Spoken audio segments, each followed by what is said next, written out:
Wala akong ibang maisip guys, sa totoo lang. Ang point of view ko talaga sa buong kaganapan nito, ang tamis ng unang pag-ibig ni Beyonce. Grabe, she's one of the most or the luckiest girl I've ever known. Wow! Na nakilala ko kasi talagang na-experience niya yung ganitong pagmamahal. She's lucky because meron siyang mga magulang na open-minded and syempre to have Kalingap Edo na nire-respeto at talagang minahal ng tama ang person, ganon. Kaya sobrang komportable and masayang masaya talaga siya kapag kasama si Kalingap Edo kahit saan man yan. And mararamdaman mo din kay Kalingap Edo talaga na masayang masaya din siya. Hi, pag-ibig! Anyways, hi wow life, another video, another share guys, another POV. So ngayon guys, pag-uusapan natin or bibigyan natin ng konting kimbot na point of view dito sa kanta na to ni Kalingap Edo, kung saan actually ay may duet ang person dito, ang mga person. 'Di ba? So, ano lang, ramdam na ramdam mo lang dito ang kanilang pagmamahalan. Actually, unang-una pagmamahal, respeto, tiwala, and ano pa, kasiyahan. Masayang-masaya sila dito kahit sila-sila lang. 'Di ba? And I can't imagine kung gaano kasaya ang puso ni Beyonce sa tuwing kasama niya si Kalingap Edo or sa tuwing sinasama siya ni Kalingap Edo sa mga ganitong ganap. Ang haba ng hair. Anyways, ay nako naman. Actually, medyo magulo or hindi man magulo actually dahil yung ibang mga manonood sinasabi na sabay talaga si Beyonce sa lakad na to. And dahil din sa kwento ng vlog nila, sinasabi nila na sumunod daw si Beyonce. So yung ibang mga viewers, hindi ko rin masisisi na ang iniisip nila sumunod. Yung iba naman ay kasabay. Pero para sa akin, no matter what, kasunod kasabay, ang nagmamatter sa akin kung gaano sila nag-i-enjoy sa moment na yon. It's a very memorable experience. At the same time, mas lalo pang napamahal. Ay. Oh my God. Pero syempre guys, bago ang lahat, don't forget to support and subscribe Kuya Val Santos Matubang at na Vlog Kalingap Rab. At sa lahat ng Team Kalingap, syempre guys, salamat sa support at pagmamahal nyo sa aming mga Kalingap reactors. So this is it. Maraming salamat pala sa mga umorder ng ating sabon. Ayun guys, thank you so much. Okay, sa mga gustong umorder ng ating sabon, please message me sa aking FB, Miss M's Life. Ayun. So, dito, actually, kapag ka-in love ka naman talaga, yung lahat ng kantang maririnig mo, lalo na love songs, talaga namang parang para sa'yo lahat, related lahat, and magiging meaningful lahat, lalo na pag galing sa tao, or lalo na kapag ang kumanta ay yung taong mahal mo, tapos nasa harap ka pa. Kaya naman naintindihan ko si Kalingap Edo na papikit-pikit siya dyan Hindi makatingin ng diretso dahil alam niyang nakatingin lang si Beyonce sa kanya. Ay, nako.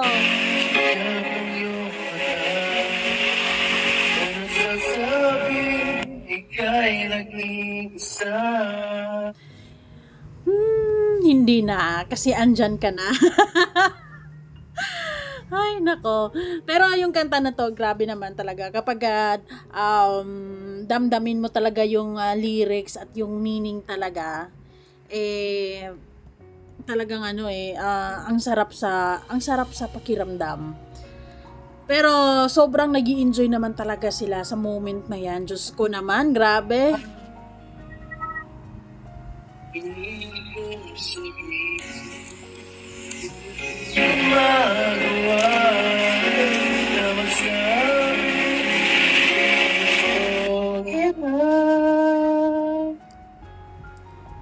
Kunting pasili. Kunting sulyap lang. Higit ka.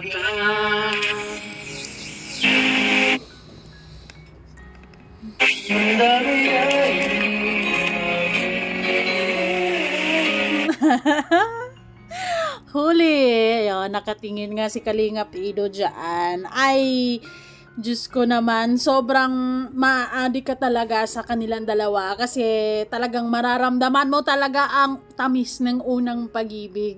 And syempre, talagang si Viancy is one lucky girl kasi yung unang pag-ibig niya talaga namang mahal na mahal din siya. Spoiled, ganon, spoiled. Eh, ganyan naman talaga, di ba? Kapag mahal mo, spoiled mo, ay. Aray ko. Mahal na ba sa'yo? Kung wala ako na lang. Grabe, ramdam na ramdam yung pagpikit-pikit eh, di ba?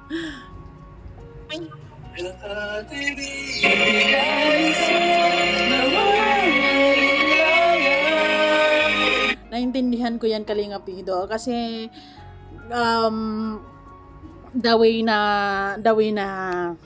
alagaan mo si Beyonce, yung efforts mo sa kanya, at the same time, yung mga regalo mo sa kanya, ay talaga namang walang alinlangan, basta para sa taong mahal mo. 'Di ba?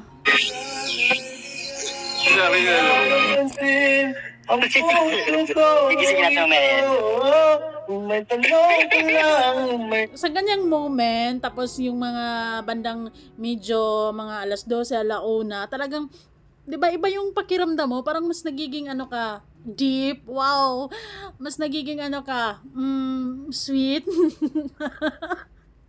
How I wish na makita mo sila na yung talagang ano, yung ano kasi, yung talagang yung walang kamera, sigurado ako na sweet sila dyan.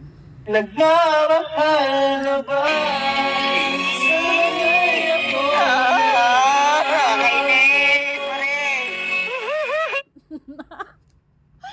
Ikaw na nga talaga, Kalinga Pido. Hindi ko makalimutan yung sinabi ni Viancy na walang ibang nagmahal sa kanya ng ganito, kundi ikaw lang. Tuluyan na ngang pinapasok ka sa puso at sa buhay ni Viancy. Ayay!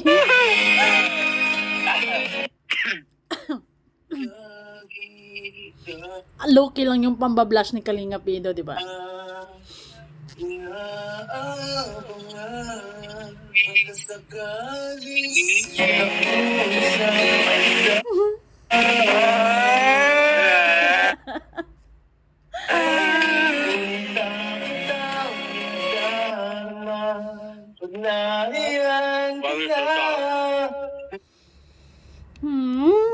Press 1 sa mga naka-experience ng ganitong momentum na kasama mo. Actually guys, pag sinasabing boys night out, may mga, in realidad talaga, may mga boyfriends talaga na medyo upset sila kapag ka humahabol ka. May mga hindi naman.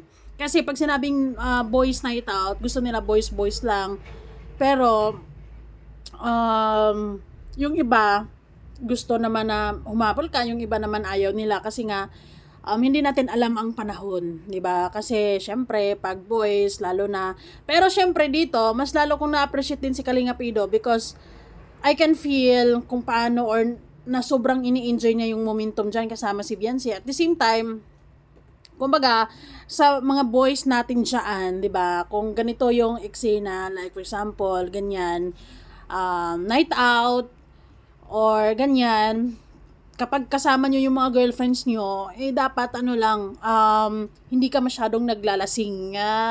'Di ba? Yung alalay lang yung pag-iinom mo kasi alam mo sa sarili mo na may responsibilidad ka na andyan yung girlfriend mo. Lalo na pagkakasama mo yung mga kaibigan mo. Yes, kaibigan mo yan, pero minsan may mga totoong nangyayari talaga na hindi maganda. Gawa ng siyempre, kapag may espiritu na ng alak, iba na yung ano iba na yung hindi natin, ay nako. Pero siyempre, iba yung samahan nila, iba yung ano na to, iba yung lakad na to, talagang 100% mapagkatiwalaan sila or sila lang naman dyan. And sigurado din naman ako si Kalinga Pido, responsable din siyang, kumbaga, nainom pero hindi talaga yung lupay-pay, 'di ba? Ay, siloso yan.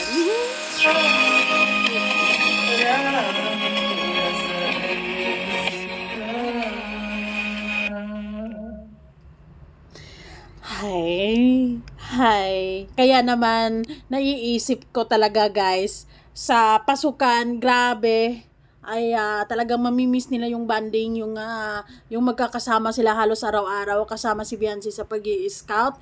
Pero, hindi naman, siguro kasi talagang magagawa naman ng paraan yan, di ba?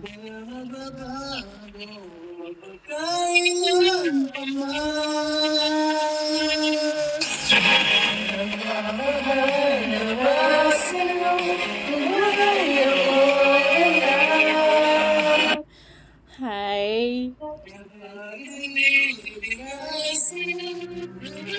Nakaduwit pa guys, siguro yung mga puso nila talagang ramdam na ramdam yung yung love, nararamdaman talaga yung ay.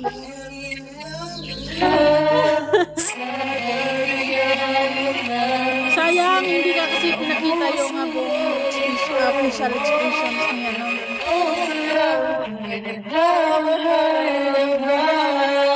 Sana kung ibababaw ang puso. Ayun, tumba na si Arjo no.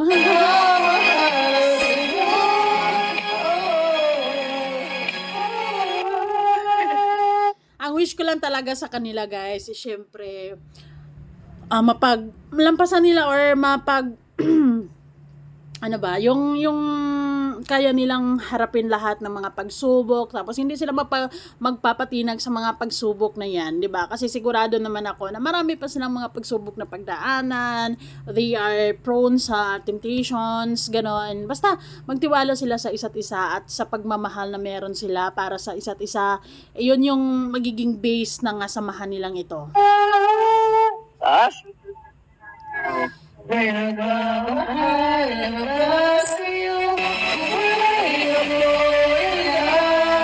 Ayun na nga, oo na nga, alam namin, nagmamahalan talaga kayong dalawa.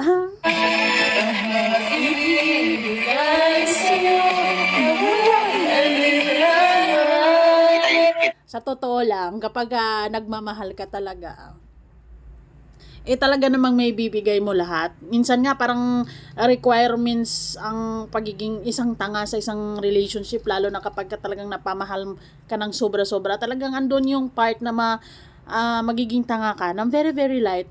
Talaga, di ba? Parang requirement yung pagiging tanga sa isang relasyon.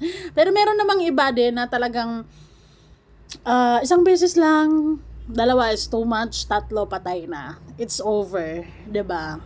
Pero 'yun, yung nararamdaman ngayon ni Biancy talaga sobrang masaya, sobrang ay di ko yung tipong every time na mababanggit si Kalinga Pido or yung pangalan ni Kalinga Pido, makikita mo sa kanya yung magic, yung automatic, 'di ba? Nagbablush agad yung face niya, yung ngiti niya. Kumbaga yung puso niya ay talagang hindi man natin nakikita yung laman ng puso niya or hindi man natin nakikita yung reaction ng puso niya, pero makikita mo sa facial expressions ni Biancy, yung ngiti, talagang alam mo na galing sa puso. Ganda ng puso.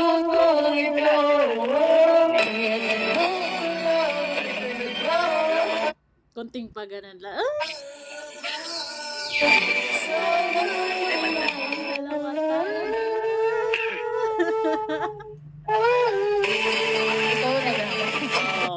Ikaw na lang. Ikaw na yon.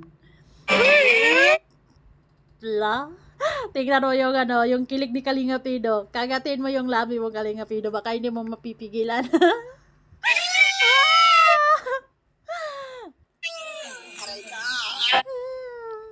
Push mo yan, Biancy. Diba?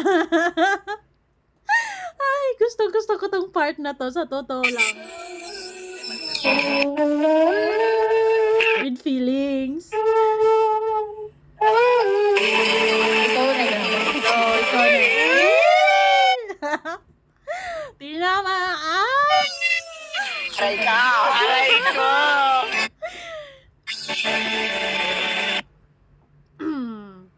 Siguro si Biancy kasi nakatingin lang kay Kaling. Ikaw na yun. Ikaw na nga. Ikaw na lang.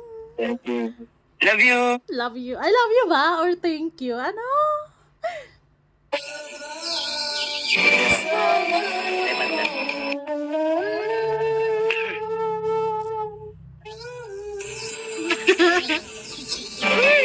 speechless eh.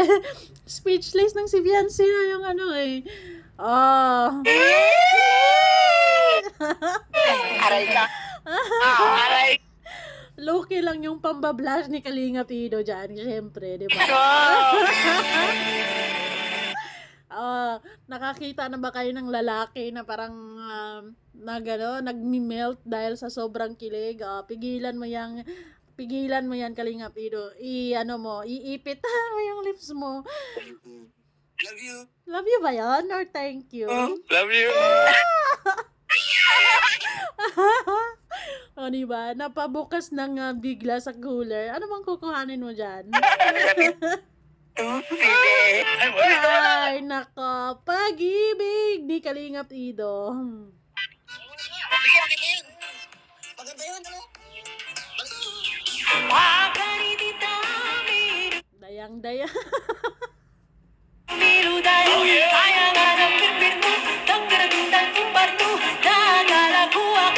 Wala, sobrang masayang-masaya talaga sila dito sa kaganapan na to, 'di ba?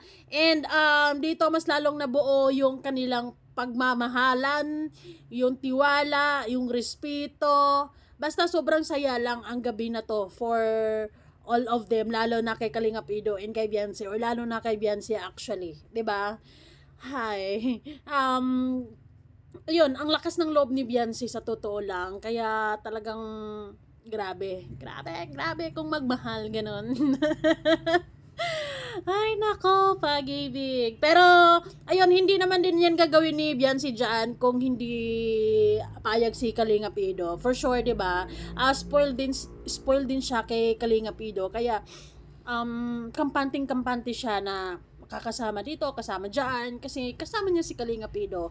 And she knows na aalagaan, protektahan, siya ni Kalinga Pido, kaya no doubt ang kanyang no doubt siya kapag kasama si Kalinga Pido. Ganon.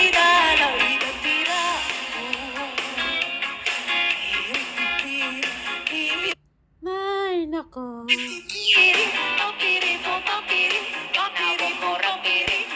Ang sarap lang ng samahan nila sa gabi na yan. Sigurado ako na never nila yung makakalimutan. And ayun, love. Ay, nako naman. Sana ikaw na lang. Kayo na ngang dalawa, 'di ba? It's a God's gift kayo para sa isa't isa. Ayun, destiny. Ano ba bang tawag niyan? Ayun. Kung ano man, alam namin na mahal na mahal niyo talaga yung isa't isa. Sabi nga ni Kalinga Pido, 'di ba? 101%. Kaya, ayun, enjoy and keep the love burning. Ganon. Sana hanggang sa dulo ng walang hanggan, 'di ba? Thank you guys so much. Salamat po.